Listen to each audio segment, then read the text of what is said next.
నాకు తెలుసు నేను చాలా ఎక్కువ బాధ్యత తీసుకుంటున్నానని.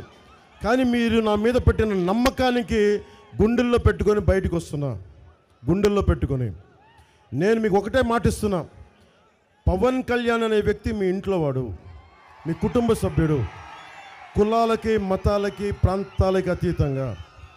ఒక దళితుల ఇంట్లో కష్టం జరిగితే బయటకు వస్తాం. అనంతబాబు డ్రైవర్ని డోర్ డెలివరీ చేస్తే బయటకు వచ్చాం. ఒక సుగాలి ప్రీతి ఎస్టీ కులానికి చెందిన బిడ్డ చనిపోతే బయటకు వచ్చాం.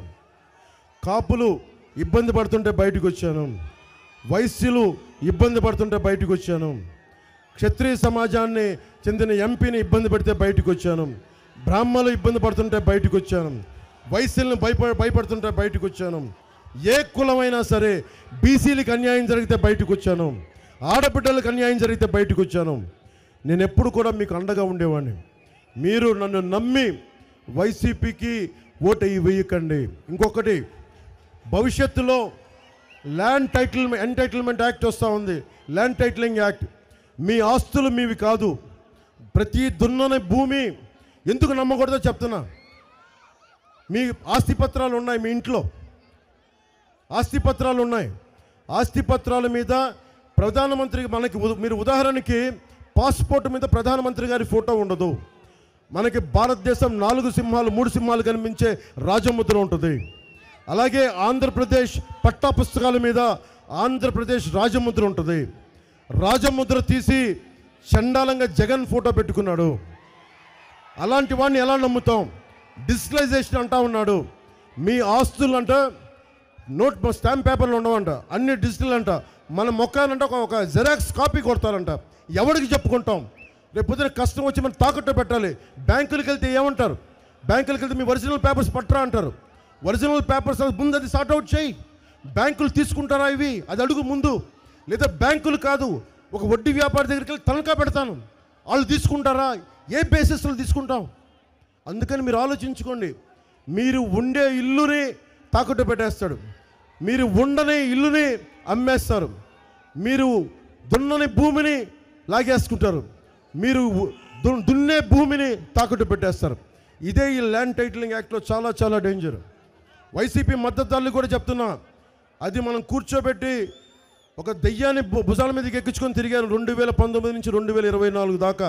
ఆ దెయ్యాన్ని తాట తీసే సమయం ఆసన్నమైంది. మీరు సంసిద్ధంగా ఉండండి. మేము మీకు అండగా ఉంటానని తెలియజేసుకుంటూ, యువతకి మేనిఫెస్టోలో కీలకమని చెప్తున్నాను. యువతకి స్కిల్ డెవలప్మెంట్ శిక్షణ ఇచ్చి వారి కాళ్ళ మీద వారు నిలబడేటట్లు చేయటం, ప్రతి చేతికి పని కల్పించడమే కూటమి తాలూకు లక్ష్యం. ప్రతి చేనుకి నీరు, ప్రతి చేతికి పని. చేతి వృత్తులు, కుల వృత్తుల్ని పరిరక్షించడమే కూటమి లక్ష్యం. కూటమి అధికారంలోకి రాగానే మెగా డిఎస్సి విడుదల చేస్తాం. ఫీజు రీఎంబర్స్మెంట్లని తిరిగి వెంటనే విడుదల చేస్తాం. 50 సంవత్సరాలు నిండిన బీసీలకి నెలకి 4000 పెన్షన్ని 1వ తేదీన ఇంటి వద్దన అందజేస్తాం. స్కూల్కి వెళ్ళే ప్రతి విద్యార్థినికి సంవత్సరానికి 15,000 రూపాయలు ఎంతమంది ఉంటే అంతమందికి ఆ తల్లికి అందజేస్తాం. సంవత్సరానికి ఆడబిడ్డలకి 3 గ్యాస్ సిలిండర్లు ఉచితంగా అందజేస్తాం. ప్రతి రైతుకి సంవత్సరానికి 20,000 ఆర్థిక సహాయం అందిస్తాం. ప్రతి మహిళకి నెలకి 1,500 రూపాయలు అందజేస్తాం. మహిళలకి ఉచితంగా బస్సులో ప్రయాణించే సౌకర్యం, కేవలం ఆధార్ కార్డు తీసుకెళ్తే అలాంటి పరిస్థితుల్లో బస్సులో ఉచితంగా ప్రయాణం చేసే సౌకర్యం. అలాగే ఆటో డ్రైవర్లకు ఇబ్బంది కలగకుండానే ఉండేలాగా చూస్తాం. మనకి పేదలు కడుపు నింపడానికి ఇందాక అడిగారు మిలిటరీ వాళ్ళు, అన్న క్యాంటీన్లతో పాటు డొక్కా సీతమ్మ క్యాంటీన్లు కూడా పెడతాం. స్థానిక సంస్థల ఎన్నికల్లో 24% చేసిన బీసీ రిజర్వేషన్ని తిరిగి 34% తీసుకొస్తాం. బీసీ, ఎస్సీ, ఎస్టీ, మైనారిటీ నిధుల్ని వారికే ఖర్చు చేస్తాం. ఎట్టి పరిస్థితుల్లో కూడా వాటిని డైవర్ట్ కాకుండా కాపాడుతామని తెలియజేసుకుంటూ, 13 రోజులు ఎన్నికలు ఉన్నాయి.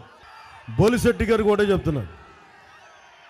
మా అమ్మ మొన్న చెప్పింది, బోలిశెట్టి మా నాయనమ్మ బోలిశెట్టి వారు ఆడపడుచుంటే లక్షేశ్వరంలో. సో మా నాయనమ్మ వాళ్ళ ఇక్కడి నుంచి వచ్చిన ఆడపడుచు బోలిశెట్టి వారు ఆడపడుచు. అందుకని అనుకుంటే ఆయనకి నా మీద చనువు ఎక్కువ, అందుకే నా మీద హైట్ కూడా ఎక్కువ ఉన్నారు. ఆయన నన్ను భయపెడతా ఉంటారు, అప్పుడప్పుడు బెదిరిస్తూ ఉంటారు. నన్ను ఎవరన్నా జనసేన పార్టీలో బెదిరించేది ఈయన హైట్ చూసి భయపడతా ఉంటాను. సరదాగా చెప్తున్నా. నా సోదరుడు సరదా, నేను మీ అందరికీ నిలబడే వ్యక్తిని. మామూలు మెజారిటీ కాదు, పగిలిపోయే మెజారిటీ ఉంది, బద్దలైపోయే మెజారిటీ ఉంది. భూపతిరాజు శ్రీనివాస్ వర్మ గారు ఉన్నారు. పార్లమెంట్కి వెళ్తే నేను మీకు ఏదైనా సమస్య కావాలంటే బోలిశెట్టి గారి దగ్గరికి వెళ్దాం. వీళ్ళిద్దరిని తీసుకెళ్ళి ఎందుకు పని చేయమని వీళ్ళని కూర్చోబెట్టి మాట్లాడిద్దాం వాళ్ళ చేత.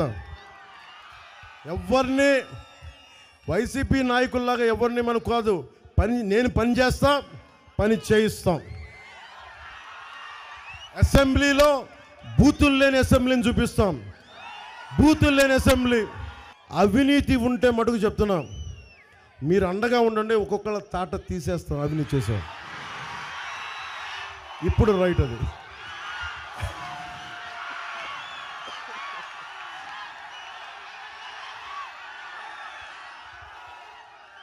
అందరికీ ధన్యవాదాలు తెలుపుకుంటూ జై టీడీపీ, జై బీజేపీ, జై జై జనసేన,